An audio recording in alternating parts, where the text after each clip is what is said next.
চলো, দুটো ছোট ছোট টপিক আমাদের পড়তে হবে।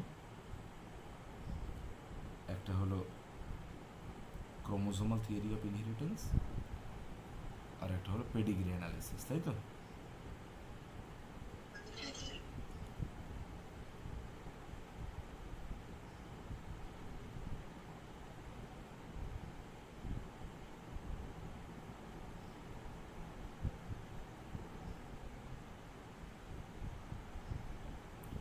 Chromosomal theory of inheritance. দেখো, মেন্ডেল তার কাজবাজগুলো কবে করলেন? তোমাদের কি ইয়ারটা মনে আছে? মেন্ডেল কবে কাজ করেছিলেন বলো? হ্যাঁ হ্যাঁ, 86 থেকে 63, তাই তো? 1886 থেকে 56 থেকে 63, নাকি এরকম কিছু একটা?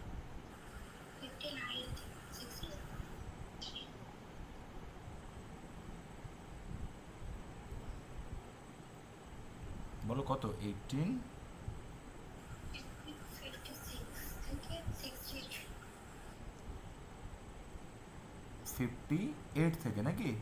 না, 6 থেকে 63, তাই তো? এরকম একটা জায়গা। কিন্তু মনে রাখবে, এই যে মেন্ডেলস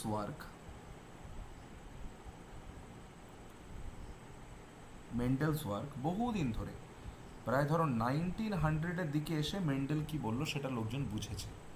তাহলে এই যে মেন্ডেলের কাজবাজগুলো প্রায় মাঝখানে 34-35 ইয়ার্স, বলো তো, দ্যাট ওয়াজ রিমেন আনরেকগনাইজড।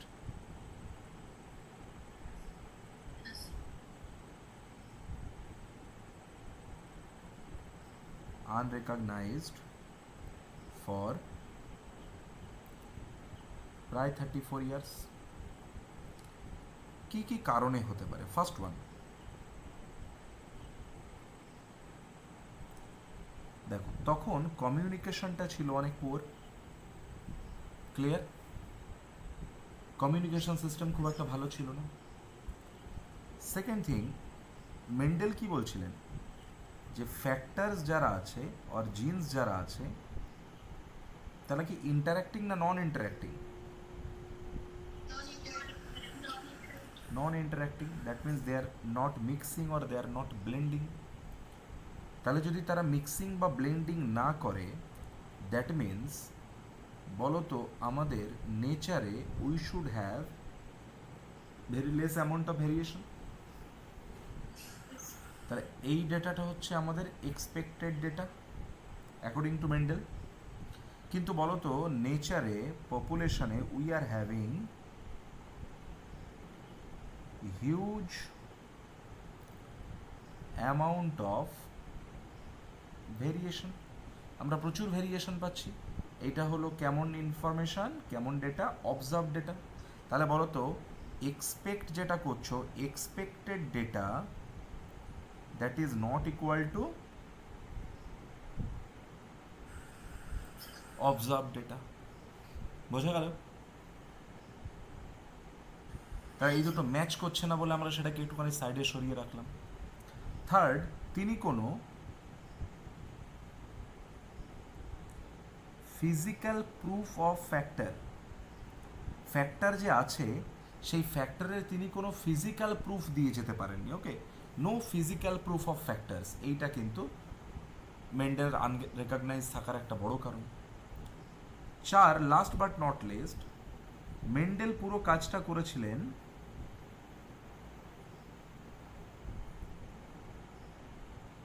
ম্যাথমেটিক্যাল অ্যাপ্রোচে, তাই না? ওই যে statistical analysis with mathematical logic, মনে পড়ছে? যেটা not accepted by the so-called biologists. তাহলে মেন্ডেলস ওয়ার্ক কবে? 85 থেকে 1856 থেকে 63, তাই তো? কিন্তু মেন্ডেলের কাজবাজগুলো মানুষের বুঝতে সময় লেগে গেল 1900 বা 1902, এরকম, যখন ক্রোমোজোমাল থিওরি অফ ইনহেরিটেন্স এলো মার্কেটে। তাহলে মেন্ডেলের কাজগুলো that was remain unrecognized for 34 years. এত দিন সেটা আনরেকগনাইজড। কি কি কজ হতে পারে একবার বলো ঝটপট। Communication was very poor. Mendel বলছেন যে ফ্যাক্টরগুলো নন ইন্টারেক্টিং, নন ব্লেন্ডিং বা নট মিক্সিং, সো ভাই ভ্যারিয়েশন কম পাওয়ার কথা।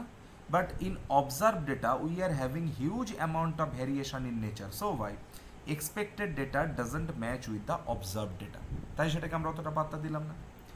মেন্ডেল ফ্যাক্টরের কোনো ফিজিক্যাল প্রুফ দিয়ে যেতে পারেননি যে এই হচ্ছে ফ্যাক্টর, আইসোলেশন করতে পারেননি। আর তিনি ম্যাথমেটিক্যাল অ্যাপ্রোচে কাজ করেছিলেন, যেটা তখনকার দিনে সোকল বায়োলজিস্ট যারা ছিল, ভুল করেছে তারা, তাদের বোঝা উচিত ছিল যে যে অঙ্ক করতে পারে সে সব পারে, কিন্তু তখন তারা অতটা পাত্তা দেয়নি। বলো, ক্লিয়ার হয়েছে তাহলে?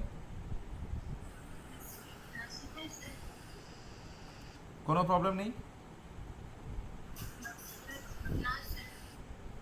গ্রেট, স্ক্রিনশট নাও।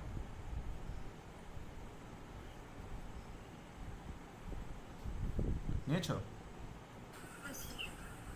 ওকে, এবার দেখো, যখন পাওয়ারফুল মাইক্রোস্কোপ ডিসকভার হলো, তাহলে তখন বলো তো,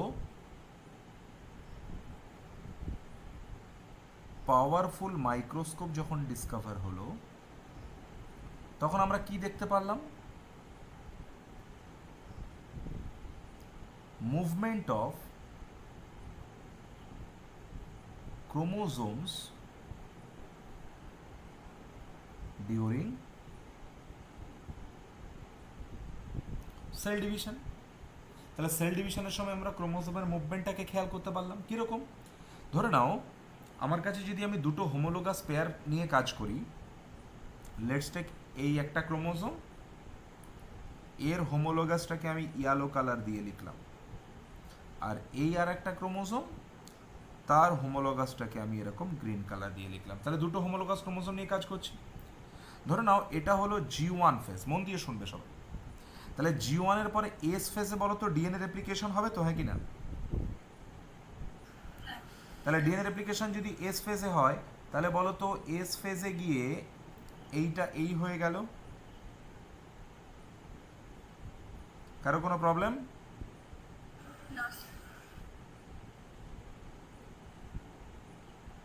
G2তেও বলো তো এরকম থাকলো। তারপর যখন আমরা প্রফেজ মেটাফেজে যাচ্ছি, তাহলে এটা দেখো G1, তাহলে আমরা মাঝখানে এটা এস ফেজে কিংবা বলো তো G2 ফেজে কিংবা এর এস ফেজ G2 ফেজে এরকম স্টোরি পাবো। প্রফেজে গিয়ে প্রপার ক্রোমোজোম তৈরি হয়। এবার যখন তুমি মেটাফেজে যাবে, খেয়াল করো, ধরে নাও এবার আমরা মেটাফেজে ঢুকছি। মেটাফেজ যদি মিওসিস হয় তাহলে মেটাফেজ 1-এ ঢুকছি ধরো। তাহলে যখন মেটাফেজ 1-এ ঢুকবো তখন বলো তো ক্রোমোজোমগুলো এই প্রপার ওয়েতে অ্যালাইনড হয়ে গেল।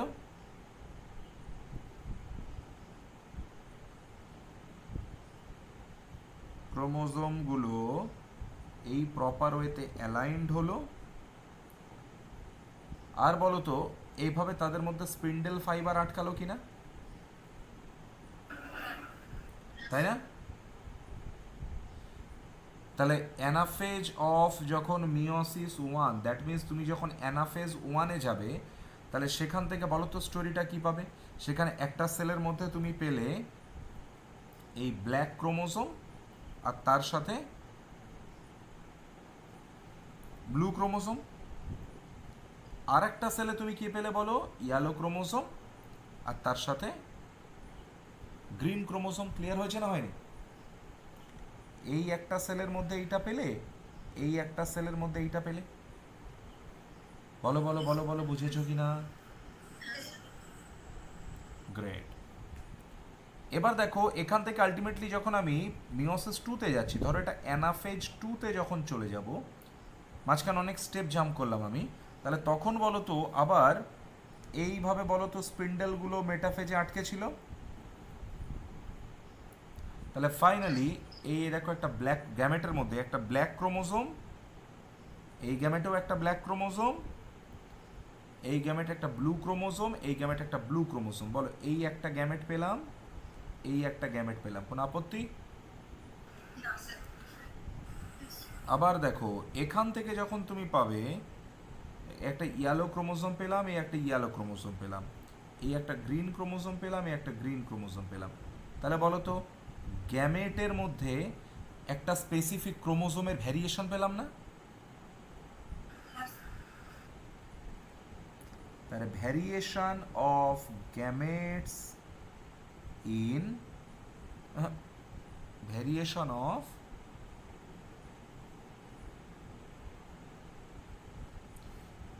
chromosomes in gametes বোঝা গেল? Variation of chromosome in gametes. কোনো অসুবিধে?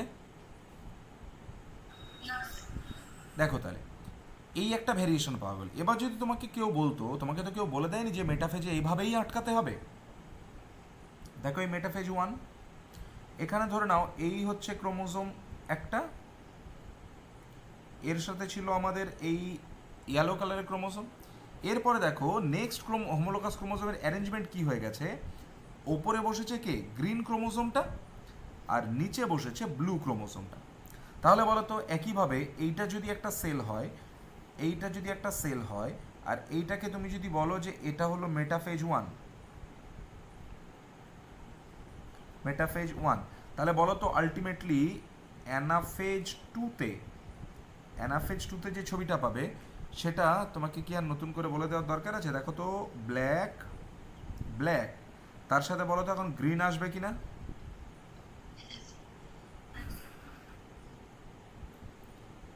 তাহলে এই একটা, এই একটা, ঠিক আছে। আর নেক্সট ক্রোমোসোম কেমন হবে দেখো, ইয়েলো ইয়েলো, আর তার সাথে ব্লু ব্লু। হ্যাঁ ভাই, হ্যাঁ কালকে আমি আসবো সকালে, হ্যাঁ সকালে আসবো আমি, আজকে রাতে পুরুলিয়া থেকে ট্রেন ধরছি, ঠিক আছে? হ্যালো হ্যালো,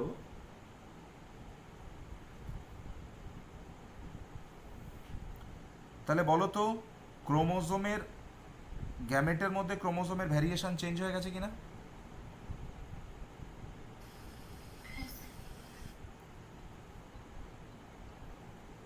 হ্যাঁ হ্যালো, হ্যাঁ কালকে আসবো আমি রাতে, ট্রেন ধরছি পুরুলিয়া থেকে, কালকে বাড়িতে ঢুকে একটু চা খেয়েই আসবো। হ্যাঁ, ট্রেনটা কখন ঢুকছে সেই হিসাবে তোমাকে বলে দেবো, কিন্তু সকালে আমি আসবো। হ্যাঁ হ্যাঁ হ্যাঁ, ঠিক আছে ঠিক আছে ঠিক আছে, ওকে।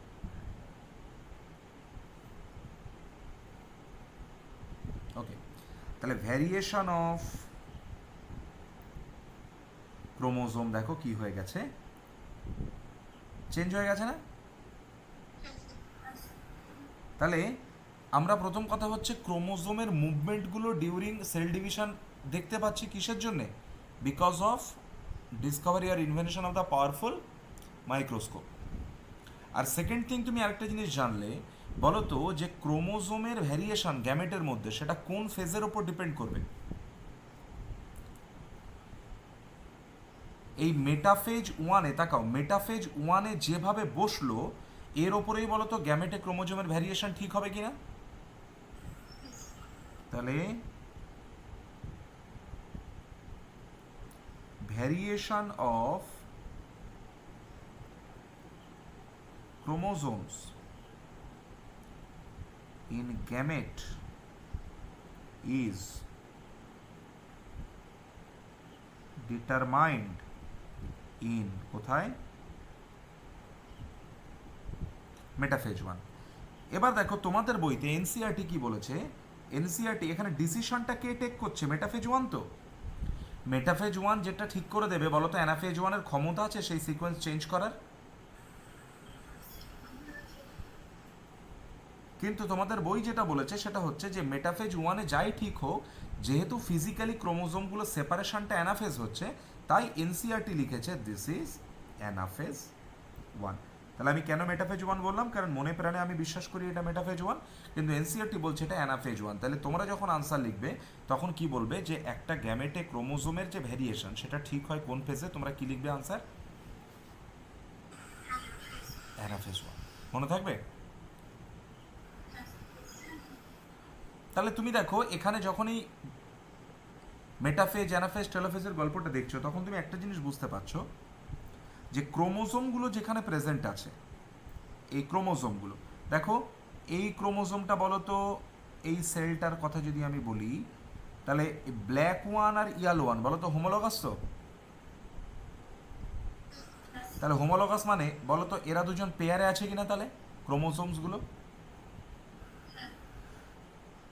তাহলে ক্রোমোসোমগুলো যদি পেয়ারে থাকে, তাহলে আমাকে বলো তো এই ক্রোমোসোমের ওপর যদি আমি তোমাকে দুটো জিনের কথা বলি, যে এ আর এর যে অ্যালিল সেটা এ, তাহলে বলো তো অ্যালিলগুলোও পেয়ারে থাকবে কিনা? বলো তো মেন্ডেল এই কথাটাই বলে গেছিল কিনা, যে factors are present in pairs. 40 বছর পরে যখন মাইক্রোস্কোপ ডিসকভার হলো, তখন দেখো কথাটা বোঝা গেল যে ও আচ্ছা, মেন্ডেল তো ঠিকই বলেছিল। তার কারণ ক্রোমোজোমরাও তো কিসে বসে আছে, পেয়ারে বসে আছে। তাহলে ফ্যাক্টরগুলো পেয়ারে আছে, তার কারণ ক্রোমোজোমগুলোও কিসে বসে আছে, পেয়ারে।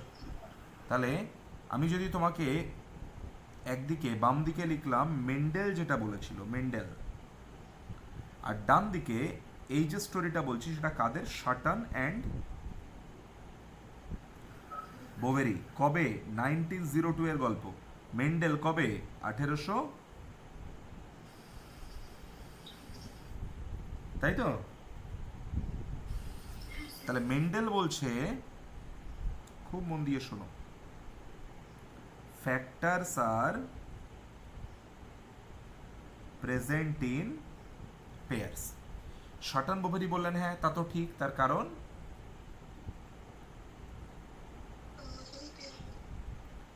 chromosomes are also present in pairs। কোনো অসুবিধে? যদি বলে ক্রোমোসোমাল থিওরি অফ ইনহেরিটেন্স কার, শাটান বোভেরি, কিন্তু যদি বলে যে ক্রোমোসোমাল থিওরি অফ ইনহেরিটেন্সের এক্সপেরিমেন্টাল প্রুফ কার, আবার মর্গ্যান। ঠিক আছে, তাহলে প্রথম লাইনটা ক্লিয়ার হচ্ছে যে factors are present in pairs. তারা বললেন যে হ্যাঁ, কেন? কারণ chromosomes are also present in pairs. বোঝা গেল? মেন্ডেল বলেছিলেন, মনে আছে law of segregation, factors get segregated during gamete formation. আর 50% করে বা এক একটা ইউনিট যেটা আছে তারা এক একটা গ্যামেটের মধ্যে ট্রান্সমিট করবে। শাটান বোভেরি বলেন আরে ঠিকই তো, তার কারণ chromosomes also get segregated during gamete formation. Clear হয়েছে? তাহলে বলো তো কেউ যদি তোমায় বলে যে প্রেজেন্ট ইন পেয়ার্স, তাহলে বলো তো সেটা জিনও হতে পারে, সেটা ক্রোমোসোমও হতে পারে। কেউ যদি বলে ফ্যাক্টর, বা কেউ যদি বলে যে get segregated during gamete formation and each of the unit will be transmitted into a gamete, বলো তো সেটা জিনও হতে পারে, ক্রোমোসোমও হতে পারে কিনা। এবার খেয়াল করো, ধরে নাও এই একটা ক্রোমোসোম, এই একটা ক্রোমোসোম, তাহলে এরা একটা ক্রোমোসোমাল পেয়ার, আর এই একটা ক্রোমোসোম, এই একটা ক্রোমোসোম, এরা একটা ক্রোমোসোমাল পেয়ার। বলো তো এই ক্রোমোসোমাল পেয়ার তার সেগ্রিগেশন এই ক্রোমোসোমাল পেয়ারের সেগ্রিগেশন নিরপেক্ষ কিনা। One pair segregate independently of other pair, তাই না? ক্রোমোসোম নাম্বার 1 আর ক্রোমোসোম নাম্বার 5 ধরে নাও, তোমার যেটা খুশি, তোমাদের দুটো ক্রোমোসোম বলো। ধরো এদের তো সেভেন পেয়ার্স অফ ক্রোমোসোমস আছে মোটর কাছে। তাহলে ধরো আমি যদি বলি যে ক্রোমোসোম 4 আর ক্রোমোসোম 2, বলো তো তারা ইন্ডিপেন্ডেন্টলি সেগ্রিগেট করবে কিনা। বুঝেছো না বোঝনি? এখানে কোনো পেয়ার ক্রোমোসোমের ওপর ডিপেন্ডেন্সি আছে বলো তো? 1 নম্বর 7 নম্বরের সঙ্গে ইন্ডিপেন্ডেন্টলি, 1 নম্বর 4 নম্বর সঙ্গে ইন্ডিপেন্ডেন্টলি, 4 নম্বর 6 নম্বরের সঙ্গে ইন্ডিপেন্ডেন্টলি। কিন্তু বলো তো এই যে ক্রোমোসোমগুলো নিয়েছো, এই যে ক্রোমোসোমগুলো নিয়েছো, ধরো এই ক্রোমোসোমের ওপর একটা জিন আছে এ, এখানে জিন আছে এ, এইখানে একটা জিন আছে বি, এইখানে একটা জিন আছে বি, তাহলে হতে পারে এ বি লিঙ্কড, তাই না? তাহলে বলো তো এ বি এরা দুজন বলো তো লিঙ্কড বা ডিপেন্ডেন্ট নাকি ইন্ডিপেন্ডেন্ট? বলো, বুঝতে পারছি না, ডিপেন্ডেন্ট না independent?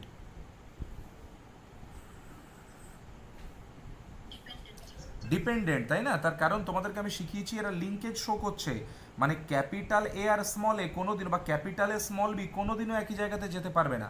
Capital A capital B এর সাথেই যাবে, স্মল এ স্মল বি এর সাথেই যাবে। তাহলে এখানে বলো তো এ আর বি তারা ডিপেন্ডেন্ট কিনা? কিন্তু বলো তো ক্রোমোজোমের মধ্যে এরকম কোনো ডিপেন্ডেন্সি আছে? কিন্তু তুমি বলো তো তারা যদি ডিফারেন্ট ক্রোমোজোমে প্রেজেন্ট থাকে, ধরো এই ক্রোমোজোমে এ আর অন্য একটা ক্রোমোজোমে যদি বি থাকে, তাহলে বলো তো তারা দুজন এবার ইন্ডিপেন্ডেন্টলি মুভ করতে পারে কিনা পরের জেনারেশনে? তাহলে আমি যখন ডিপেন্ডেন্সির কথা বলবো তখন বলো তো সেটা ক্রোমোজোমের কথা বলছি না জিনের কথা বলছি?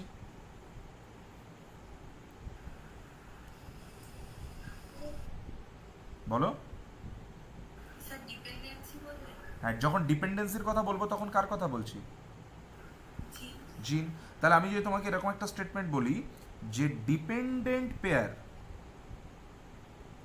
Sorry, independent pair segregate independently of other pair, তোমাদের কি বুঝতে একটুও প্রবলেম আছে যেটা জিনের কথা বলছি? তার কারণ কি এখানে ইন্ডিপেন্ডেন্ট পেয়ার শুধু বলে দিলাম কি কারণে? কারণ নিশ্চয়ই ডিপেন্ডেন্সির গল্প আছে। আর আমি যখন শর্টান বলে দেব যে one pair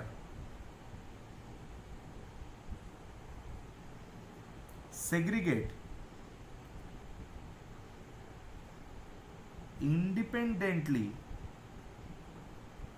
of other pair, তার মানে বলো তো এইটা আমি ক্রোমোজোমের কথা বলছি কিনা? তোমাদের কোনো প্রবলেম?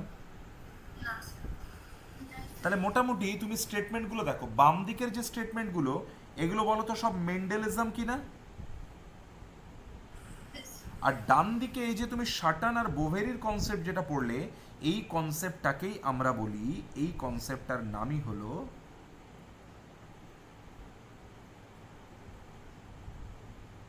ক্রোমোজোমাল থিওরি অফ, বোঝা গেল স্টোরি? তাহলে ক্রোমোজোমাল থিওরি অফ ইনহেরিটেন্স কার স্টোরি? Sutton Boveri. কবেকার কথা? 1902। এটা আদতে কাকে প্রুফ করলো, কাকে অ্যাপ্রুভ করলো? মেন্ডেলিজমকে অ্যাপ্রুভ করলো। বুঝতে পেরেছো? কাকে অ্যাপ্রুভ করলো এটা? মেন্ডেলিজমকে অ্যাপ্রুভ করলো। ঠিক আছে? আর এখানে একটা স্টোরি আমরা এরকম বলতে পারি, দেখো, যে মেন্ডেল তো জিনের কথা বললেন আর সানাবাবরি ক্রোমোজোম, বলো তো এরা দুজন মোটামুটি প্যারালালি বিহেভ করছে কিনা? জিন অ্যান্ড ক্রোমোজোম বিহেভ প্যারালালি, এই যে কনসেপ্টটা, এটাই হচ্ছে ক্রোমোজোমাল থিওরি অফ ইনহেরিটেন্স। কোনো প্রবলেম আছে? জিন and chromosome behave parallelly, chromosomal theory of inheritance. তাহলে ক্রোমোজোমাল থিওরি অফ ইনহেরিটেন্স কে বলেছিলেন? এগুলো সব ক্লিয়ার। তুমি দেখবে ওই 1900-এর পর এই টাইমে তিনজন ভদ্রলোক, একজন তো হলেন তোমরা জানো ডিভরিশ, ডিভরিশ, তারপরে কে বলো? কার্ল কোরেন্স,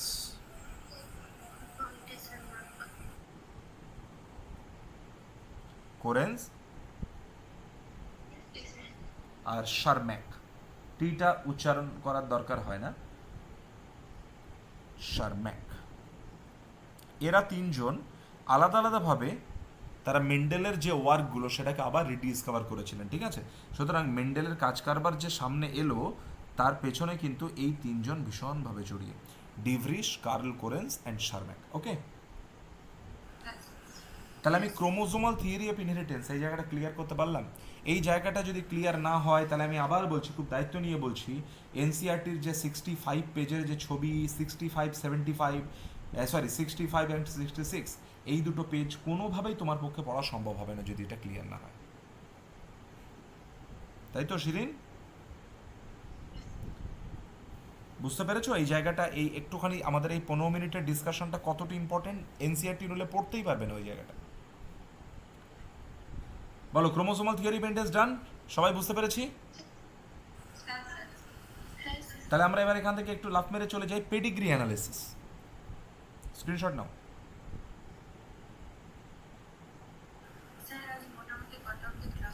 কিছুক্ষণ আর,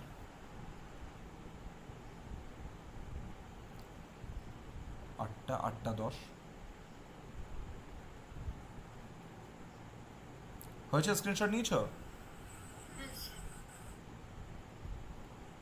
চল,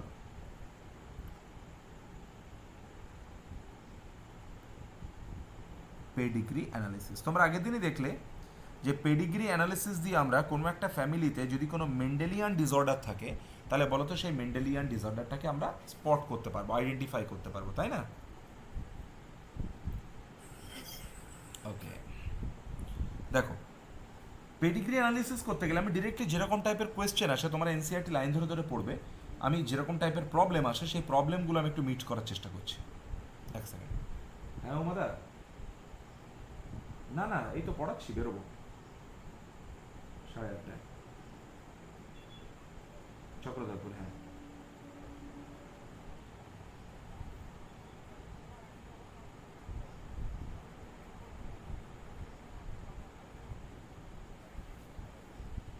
ও, তুমি কটায় ফিরবে?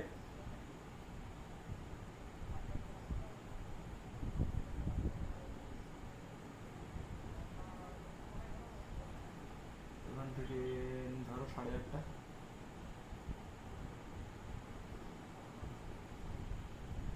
আচ্ছা তাহলে থাক, থাক তাহলে, একটু দরকার ছিল কিন্তু ঠিক আছে থাক। বুঝতে পেরেছি, হ্যাঁ হ্যাঁ।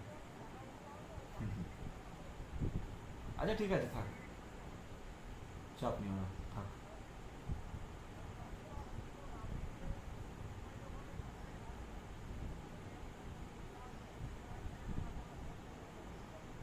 আচ্ছা আমি বেরোনোর আগে তাহলে ফোন করবো, ওখানে অত চাপ নিও না, পারলে দিও না, হয়েছে। আমি ফিরবো বুধবার সকালে।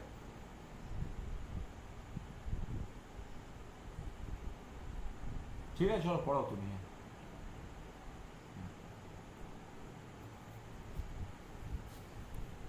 দেখো কিছু সিম্বল আমরা ইউজ করি পেডিগ্রি অ্যানালিসিসের সময়,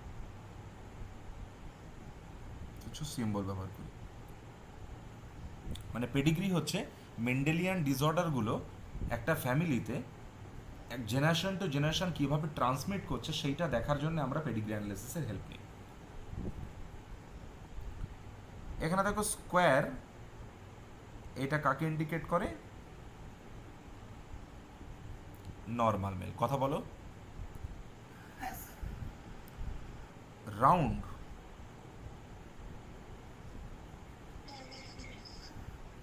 নর্মাল ফিমেল। যদি এটা শেড করা থাকে, অ্যাফেক্টেড মেল। যদি এটা শেড করা থাকে, অ্যাফেক্টেড ফিমেল।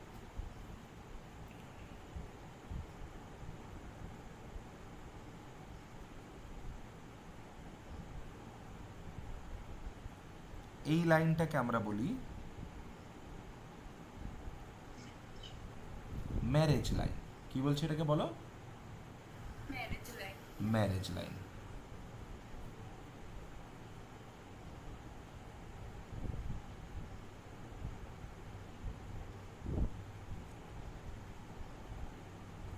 ডায়মন্ড মানে হচ্ছে সেক্স আননোন। যদি ভরাট না থাকে তাহলে নর্মাল,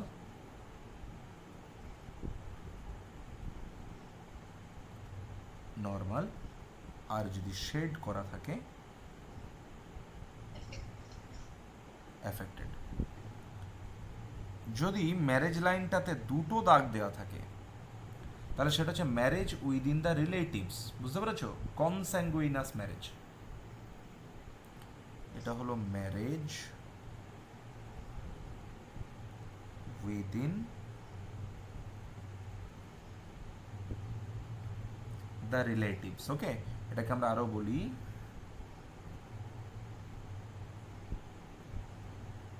consanguineous marriage.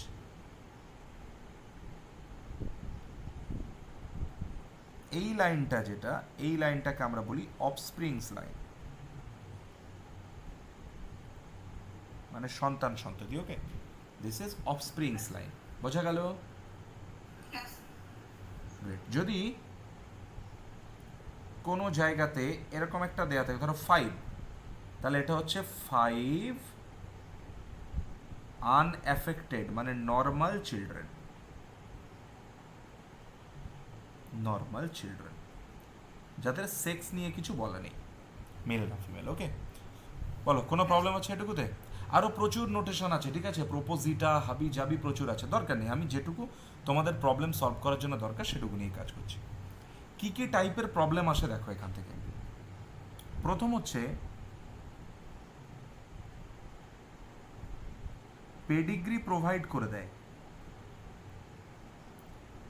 এই পেডিগ্রিটা কোন টাইপ অফ ডিসঅর্ডারকে ইন্ডিকেট করছে সেটা তোমায় বলতে হবে।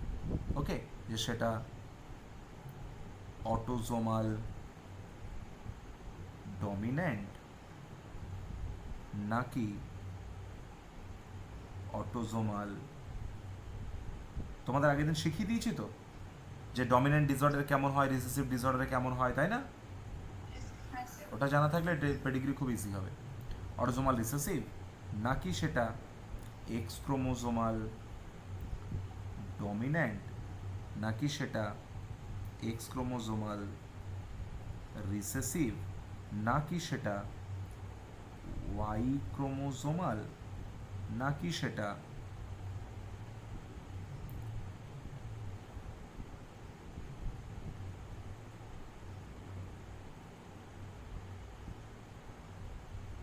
মাইটোকন্ড্রিয়াল ডিএনএ বা ম্যাটারনাল ডিএনএ ইনহেরিটেন্স।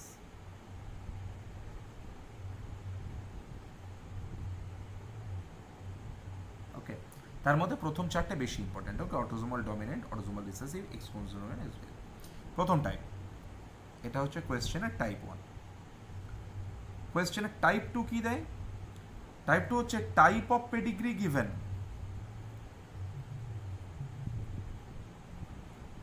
বুঝতে পেরেছো? মানে নেচারটা তোমাকে বলে দিল, অটোজোমাল রিসেসিভ নাকি অটোজোমাল ডমিনেন্ট, রিসেসিভ নাকি অটোজোমাল ডমিনেন্ট নাকি এক্স ক্রোমোজোমাল ডমিনেন্ট নাকি এক্স, সব বলে দিল। দেওয়ার পরে কোনো একটা স্পেসিফিক ইন্ডিভিজুয়াল দিয়ে বলল যে এই ইন্ডিভিজুয়ালটার জিনোটাইপ কি হবে বলো। বোঝা গেছে সেকেন্ড টাইপ অফ প্রবলেম?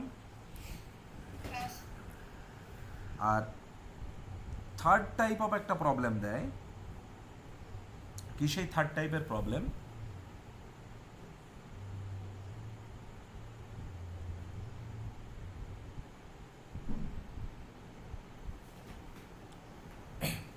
তাহলে প্রথম দুটো প্রবলেম বুঝতে পারছো যে এই দুটো অপোজিট প্রবলেম। থার্ড হচ্ছে তোমাকে একটা পেডিগ্রি দিয়ে, এক্সামিনার যদি আর একটু প্রো লেভেলের খিলাড়ি হয়, পেডিগ্রি দিয়ে বলবে এটা কোন পেডিগ্রি, এক্সাম্পল দিয়ে জানতে চাইবে। তার মানে বুঝতে পারছো মাঝখানে একটা স্টেপ জাম্প করছে এক্সামিনার। সে আগে তোমাকে দিয়ে বের করাবে যে এটা টাইপ অফ ডিসঅর্ডার কি হবে, তারপর সেখান থেকে তার এক্সাম্পল জানতে হবে। বুঝেছো? স্ক্রিনশট নাও।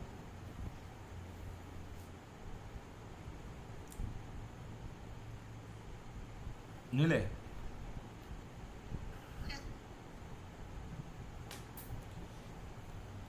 চলো চলো তোমাদের এনসিআরটির একটা পেডিগ্রি নিয়ে কাজ করি। তার আগে আমি একটু বলে দাও, যদি পেডিগ্রিটা অটোজোমাল রিসেসিভ হয় তাহলে মনে করিয়ে দাও এ plus A plus, A plus A minus, A minus A minus. বলো তো এখানে এ প্লাস মানে নর্মাল জিন, এ মাইনাস মানে মিউটেটেড জিন, তাই তো? যদি পেডিগ্রিটা অটোজোমাল ডমিন্যান্ট হয়, A plus A plus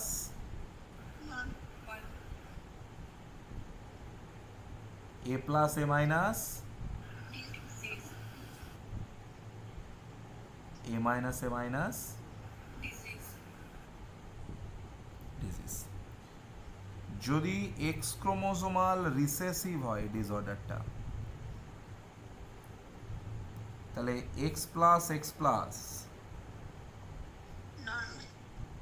X plus X minus X minus X minus, কথা বলবে সাথে সাথে, X plus Y X minus Y. যদি এক্স ক্রোমোজোমাল ডমিন্যান্ট হয় ডিসঅর্ডারটা, তাহলে বলো X plus X plus normal, X plus X minus X minus X minus X plus Y X minus Y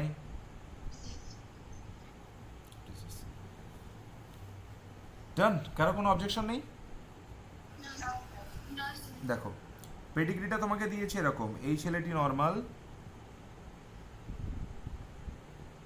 এই মেয়েটি নর্মাল, তাদের বিয়ে হলো। নেক্সট জেনারেশনে দেখো তাদের এই ছেলেটি নর্মাল, এই ছেলেটি অ্যাফেক্টেড, এই মেয়েটি নর্মাল, এই মেয়েটি অ্যাফেক্টেড, এই ছেলেটি নর্মাল, আর এই মেয়েটা যার সঙ্গে বিয়ে হয়েছে এই ছেলেটিও নর্মাল। ওকে, এই ফ্যামিলির জামাই। তারপরে এদের আবার এই ছেলেটা অ্যাফেক্টেড, এই মেয়েটা নর্মাল, এই মেয়েটা নর্মাল। ওকে, তাহলে এটা একটা 3 জেনারেশন পেডিগ্রি, 1 জেনারেশন 2 জেনারেশন 3। এবার দেখো তোমাকে একটা জিনিস শিখিয়ে রাখি, মনে রাখবে যে যদি স্কিপ অফ জেনারেশন থাকে তার মানে কি? তার মানে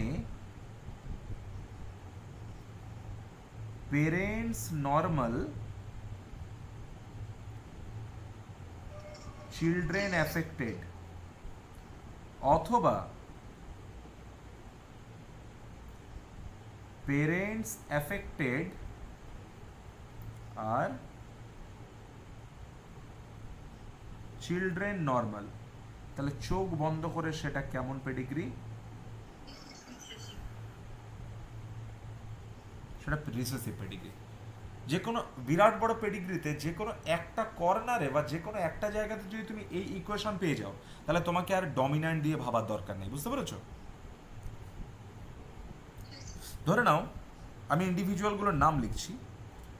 প্রথম জেনারেশনে দেখো ইন্ডিভিজুয়াল 1 ইন্ডিভিজুয়াল 2, পরের জেনারেশনে ইন্ডিভিজুয়াল 1 2 3 4 5 6, থার্ডে 1 2 3। তাহলে তুমি আমায় দেখো দ্বিতীয় জেনারেশনে যেটা 2 3 আর 2 4 দেখেছো? বলো তো তারা এফেক্টেড না আনএফেক্টেড?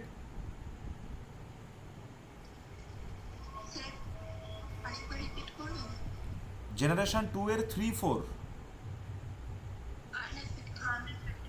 তাদের সন্তান দেখো 3 1, তার মানে বলো তো আনএফেক্টেড প্যারেন্টের এফেক্টেড চাইল্ড কিনা? কিংবা তুমি দেখো প্রথম জেনারেশনের 1 2 এই পেডিগ্রিতে বাবা মা যে তারা আনএফেক্টেড, তাদের দেখো 2 2 2 5, বলো তো এরা এফেক্টেড কিনা? তাহলে তুমি এটা দেখেই তুমি বুঝতে পারবে যে এই পেডিগ্রিটা ডমিনেন্ট হবে না।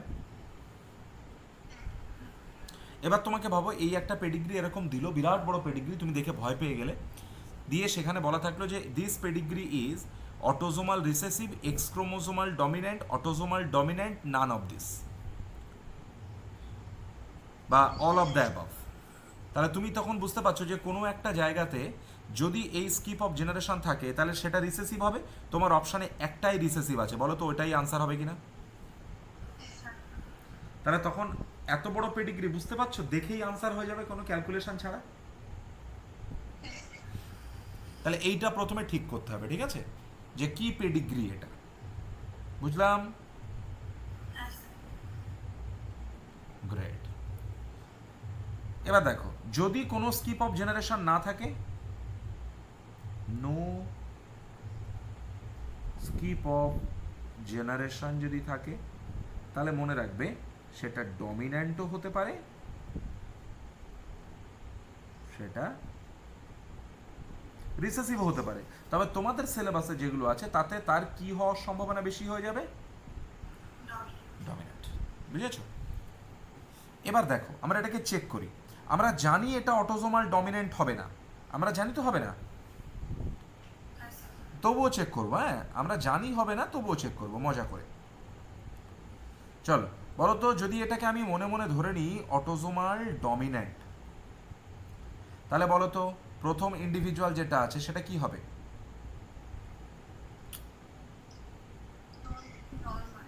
তার মানে কি আইদার, আচ্ছা একটাই option A plus A plus, আর কিছু হতে পারবে? দ্বিতীয়টাও বলো তো এ প্লাস এ প্লাস। এবার তাদের সন্তান দেখো, প্রথমটা এ, বাবা মা দুজনের থেকেই বলো তো এ প্লাস নিয়েছে, নর্মাল হয়েছে কিনা? খুব মন দিয়ে শুনবে, একবার মাথায় ঢুকে গেলে আর কেউ মাথা থেকে বের করতে পারবে না, আর না ঢুকলে কেউ মাথায় ঢোকাতেও পারবে না। দ্বিতীয় দেখো, এই ইন্ডিভিজুয়ালটা বলো তো অ্যাফেক্টেড হতে গেলে মিনিমাম একটা এ মাইনাস লাগবে কিনা বাবা মা কারোর থেকে? তাহলে বাবা মা কেউ তাকে এ মাইনাস দিতে পারবে? কিন্তু বলো তো ইন্ডিভিজুয়ালটা এফেক্টেড হয়েছে, তার মানে আমাদের ধরে নেওয়াটা ভুল হয়েছে, হ্যাঁ কি না? তাহলে এটা অটোজোমাল ডমিন্যান্ট হচ্ছে না, এটা কি ক্লিয়ার হলো সবার? কেন অটোজোমাল ডমিন্যান্ট হচ্ছে না? তার কারণ এই টু টু ইন্ডিভিজুয়াল যেটা, সেটা এফেক্টেড হওয়ার কোনো সম্ভাবনাই নেই, তাই না? তাহলে আমি এখানে একটা নোট নিলাম যে এটা অটোজোমাল ডমিন্যান্ট হবে না। কেন? তার কারণ টু টু ইন্ডিভিজুয়াল দেখো, তারও কোনো চান্স নেই এফেক্টেড হওয়ার অটোজোমাল ডমিনেন্ট হলে। আর 2, 5 যেটা বলো তো, তারও কোনো চান্স আছে?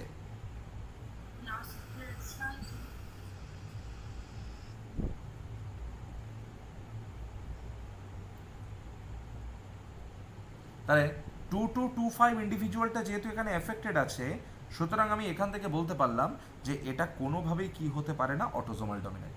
কিন্তু বলতো যে পেডিগ্রিটা অটোজোমাল ডমিনেন্ট, সে পুরোটা ফিট করে যাবে কিনা এখানে? ওকে, চলো এবার আমরা চেক করি এটা এক্স ক্রোমোজোমাল ডমিনেন্ট হয় কিনা। হবে কি? তবু আমরা শিখছি, এক্স ক্রোমোজোমাল ডমিনেন্ট হয় কিনা চলো চেক করি। দেখো, প্রথম মেলটা নর্মাল, তাহলে এটা এক্স প্লাস ওয়াই। এই মেলটাও, এই ফিমেলটা নর্মাল, তার মানে এটা অবশ্যই এক্স প্লাস, তাই তো? তাদের এই সন্তান, প্রথম সন্তানটা দেখো, বাবার থেকে অবশ্যই ওয়াই নেবে, মায়ের থেকে এক্স প্লাস নিয়েছে, নর্মাল হয়ে গেছে। দ্বিতীয়টা দেখো, বাবার থেকে ওয়াই নিয়েছে, বলো তো বাবা মা কারোর থেকে তাকে একটা এক্স মাইনাস নিতেই হবে কিনা? বুঝতে পেরেছো? তাহলে এটা বলো তো আবার আমরা আটকালাম কিনা মাঝ রাস্তায়? তার মানে নিশ্চিতভাবে এটা এক্স ক্রোমোসোমাল ডমিনেন্ট, কারণ এক্স ক্রোমোসোমাল ডমিনেন্ট হলে 2, 2 কিংবা 2, 5 দুজন কি হতো না? তাহলে এক্স ক্রোমোসোমাল ডমিন্যান্ট নয়, কারণ একইভাবে 2, 2 অ্যান্ড 2, 5 ইন্ডিভিজুয়াল অ্যাফেক্টেড। বুঝতে পেরেছ? কারণ তুমি এটা সবাই ফিল করতে পারছো তো কিভাবে আমি সলভ করছি? তোমরাও কিন্তু কোনো পেডিগ্রি পেলে এভাবে তোমাদেরকে সলভ করে দেখতে হবে যে সেটা এর মধ্যে পড়ছে কি পড়ছে না। ওকে, এবার চলো, এবার কি দিয়ে ট্রাই করবে বলো? এক্স ক্রোমোজোমাল রিসেসিভ দিয়ে ট্রাই করে দেখি। কি দিয়ে ট্রাই করব বলো তো? হতে পারে না পারে না? হতেই পারে। ট্রাই করে দেখি আমরা, যদি কোথাও আটকাই তখন সরি বলে নেবো যে না হয়নি। দেখো, এক্স ক্রোমোজোমাল রিসেসিভ মানে এই ছেলেটি এক্স প্লাস ওয়াই, এই মেয়েটি আইদার এক্স প্লাস অথবা এক্স প্লাস এক্স মাইনাস। হ্যাঁ পড়াচ্ছি পড়াচ্ছি।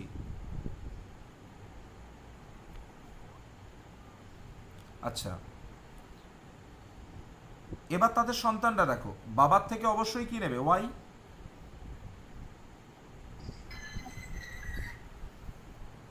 হ্যাঁ পড়াচ্ছি, বললাম তো একটু আগে।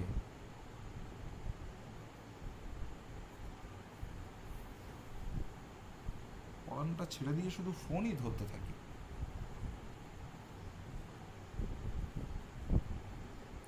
বলো তো এক্স প্লাস ওয়াই ঠিকঠাক আছে কিনা। এ বলো তো তার বাবার থেকে ওয়াই নিয়েছে, মায়ের কাছ থেকে চেয়ে একটা এক্স মাইনাস পেলো কিনা। তাহলে যখনই এক্স মাইনাস, তাহলে বলো তো এক্স প্লাসটাকে আমি বাদ দিয়ে রাখছি। এই মেয়েটি বলো তো বাবার থেকে একটা এক্স প্লাস নিয়েছে, মায়ের থেকে এক্স প্লাসও নিতে পারে, আবার মায়ের থেকে এক্স মাইনাসও নিতে পারে। এই মেয়েটি বলো বাবার থেকে, সরি মায়ের থেকে একটা এক্স মাইনাস নিয়েছে, এবার বলো তো বাবার থেকেও একটা কি চাই, কিন্তু বাবা কি তাকে দিতে পারবে। বাবা মেয়েকে ভীষণ ভালোবাসে, কোনোভাবেই একটা এক্স মাইনাস দেবে না, দেওয়ার ক্ষমতাও নেই। তাহলে বলো তো এখানে আটকাচ্ছি না আটকাচ্ছি না। ও, তার মানে বুঝলাম এটা এক্স ক্রোমোজোমাল রিসেসিভও হবে না। হলে 2-5 ইন্ডিভিজুয়ালটা কোনোভাবেই কি হতো না। তাহলে এক্স ক্রোমোজোমাল রিসেসিভ হবে না, কারণ 2-5 ইজ, বোঝাতে পারলুম। পেডিগ্রি কি কঠিন মনে হচ্ছে না, একেবারেই সিম্পল পাতি, খুবই সিম্পল। এরপর দেখবে তোমার আগে যেমন পেডিগ্রি দেখলে ভয়ে পালিয়ে চলে যেতে, এবার দেখো পেডিগ্রি দেখলে তোমার ইচ্ছে হবে একটু সলভ করি, পারো কিংবা না পারো। এবার চলো কে পড়ে থাকলো, অটোজোমাল রিসেসিভ।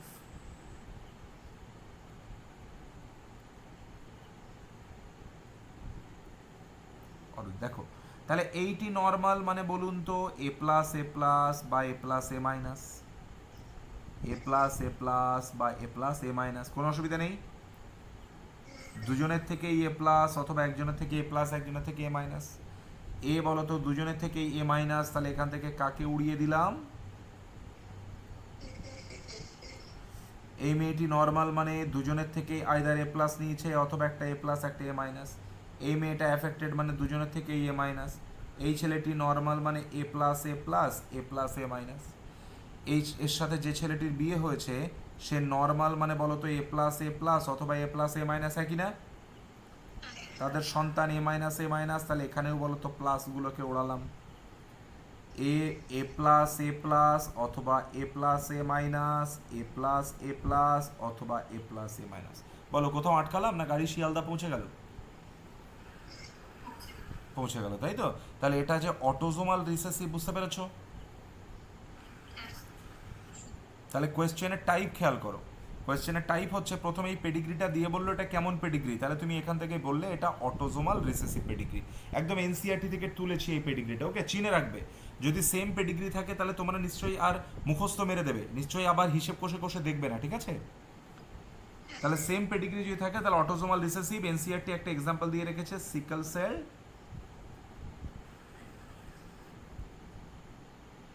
অ্যানিমিয়া। আর একটা পেডিগ্রি এনসিআরটিতে দেওয়া আছে, দেখবে একটু বড় সাইজের পেডিগ্রি, সেটাও দেখবে যে ওই পেডিগ্রিটা যেন চেনা থাকে তোমাদের পরীক্ষার হলে। ওই পেডিগ্রিটা দেখলেই বলবে যে এটা হচ্ছে একটা অটোজোমাল ডমিনেন্ট পেডিগ্রি, এক্সাম্পল হচ্ছে মায়োটনিক ডিস্ট্রফি, ঠিক আছে। এনসিআরটি দেখবে, এনসিআরটি দেখলেই মনে পড়বে আমি কি বলতে চাইছি। এবার দেখো তোমাকে এই কোয়েশ্চেনটাই সেকেন্ড টাইপে যদি দিয়ে দেয়, সেকেন্ড টাইপ কেমন, সেকেন্ড টাইপ মানে হচ্ছে যে এটা বলে দিল একটা অটোজোমাল রিসেসিভ পেডিগ্রি দিয়ে বললো প্যারেন্টদের জিনোটাইপ কি, তাহলে বলো তো দুটো প্যারেন্টই হেটেরোজাইগাস কিনা, এ প্লাস এ মাইনাস। বা তোমাকে বললো দুটো প্যারেন্ট দেখো ক্যাপিটাল স্মল এ, বলো তো এইটাই অপশন হবে কিনা। এরকম টাইপের প্রশ্ন এসে গেল, এক্সাম্পল দিয়েও দিয়ে দিতে পারে। আরেকটা জিনিস খেয়াল করো, ধরে নাও আমি যদি বলি যে একটা বেবি, একটা মেল চাইল্ড ধরো অ্যাফেক্টেড, বুঝলে, শুনতে পাচ্ছ। একটা মেল চাইল্ড অ্যাফেক্টেড, তাহলে মেল চাইল্ড যদি অ্যাফেক্টেড হয় আর আমি যদি বলি যে তার মা ছিল অ্যাফেক্টেড, মা যদি অ্যাফেক্টেড হয় সেখান থেকে যদি মেল চাইল্ড অ্যাফেক্টেড হয়, তার মানে বলো তো ওই ডিসঅর্ডারটার এক্স ক্রোমোজোম হওয়ার সম্ভাবনা বেশি কিনা? বুঝতে পারলাম? আর যদি মায়ের থেকে মেল ফিমেল দুজনেই যদি এফেক্টেড হয়, তাহলে সেক্ষেত্রে বলো তো অটোজোমাল হওয়ার সম্ভাবনা বেশি কিনা তার? তাহলে এই জায়গাগুলো একটু খেয়াল রাখবে, হ্যাঁ, যে কোনটা কার কাছ থেকে আসছে। মেয়ে তার বাবার কাছ থেকে সবসময় কি নেবে? একটা এক্স, মায়ের থেকে একটা এক্স। আর ছেলে যেটা, সে বলো তো তার এক্স ক্রোমোসোমটি অবশ্যই কার কাছ থেকে পাবে? মায়ের কাছ থেকে। তাহলে মায়ের যদি আমি দেখি একটা ডিসঅর্ডার আছে, মা এফেক্টেড, আর সেখান থেকে তার মেল চাইল্ডগুলো এফেক্টেড হয়েছে, তাহলে বলো তো ওই ডিসঅর্ডারটার এক্স ক্রোমোসোমাল হওয়ার চান্স খুবই বেশি। বুঝতে পেরেছো? আচ্ছা, কোনো জায়গাতে দেখলে যে বাবা এফেক্টেড, আর যেখানে বাবা এফেক্টেড সেখানে সব মেল চাইল্ড এফেক্টেড, এরকম ধরো একটা পেডিগ্রি দেখলে, তাহলে বলো তো এটা কি বলতে চাইছে? এটা ওয়াই ক্রোমোজোমাল কিনা? কারণ বাবা এফেক্টেড মানে সব মেল চাইল্ড এফেক্টেড। বুঝতে পেরেছো? আবার কোনো জায়গাতে এরকম দেখলে দেখো, বাবা নর্মাল, মা এফেক্টেড, সেখান থেকে সমস্ত ইন্ডিভিজুয়াল মেল ফিমেল যারা আছে তারা সবাই এফেক্টেড। আবার দেখো এই মা তার সঙ্গে আবার একটা নর্মাল ছেলের বিয়ে হলো, আবার যারা তৈরি হবে সবাই এফেক্টেড। ভালো করে খেয়াল করো। আর দেখো বাবা যেটা, এর সঙ্গে বাড়িতে এই একটা বৌমা আসলো, সেটা নর্মাল, সেখানে আবার দেখলাম কোনো ইন্ডিভিজুয়াল এফেক্টেড না। বলো এরকম টাইপের যদি হয়, তার মানে তুমি একটা জিনিস বুঝতে পারছো যে মা এফেক্টেড হলেই সবাই এফেক্টেড হচ্ছে। তুমি পরের দিকে দেখো, সেকেন্ডটাতে এই পার্টটা খেয়াল করো, এখানে দেখো মা এফেক্টেড না, কেউ এফেক্টেড না, তাহলে এইটাকে আমরা বলি ম্যাটারনাল ইনহেরিটেন্স। বুঝতে পেরেছো? এটাকে আমরা নাম দিচ্ছি ম্যাটারনাল ইনহেরিটেন্স। কারো কোনো আপত্তি? পেডিগ্রি অ্যানালিসিস তোমরা মনে রাখবে, এটা এমন একটা টপিক যে টপিকটা তোমার একদিনে ক্লিয়ার হবে না। আজকে তোমাকে আমি বেসিকটা শিখিয়ে দিলাম যে পেডিগ্রি অ্যানালিসিস কিভাবে কি করতে হয়। তারপর তুমি যেটা করবে সেটা হচ্ছে যে আরও প্রচুর পেডিগ্রির প্রবলেমস তুমি নাও, এই পেডিগ্রির যে প্রবলেমসগুলো পাবে সেই প্রবলেমসগুলো নিয়ে এবার তুমি যে যে জায়গাতে আটকাবে, যেগুলো ম্যাক্সিমামটা পেরে যাবে, যেগুলো আটকাবে সেগুলো আমাকে পাঠাও। হ্যাঁ, তাহলে আমরা অফিসিয়ালি আজকে এখানে জেনেটিক্স 1 মানে principal of inheritance and variation শেষ করলাম। তোমরা পেডিগ্রি অ্যানালিসিসের প্রচুর প্রবলেম করো, যে প্রবলেমগুলো আটকাবে সেই প্রবলেমগুলো পাঠিয়ে দাও।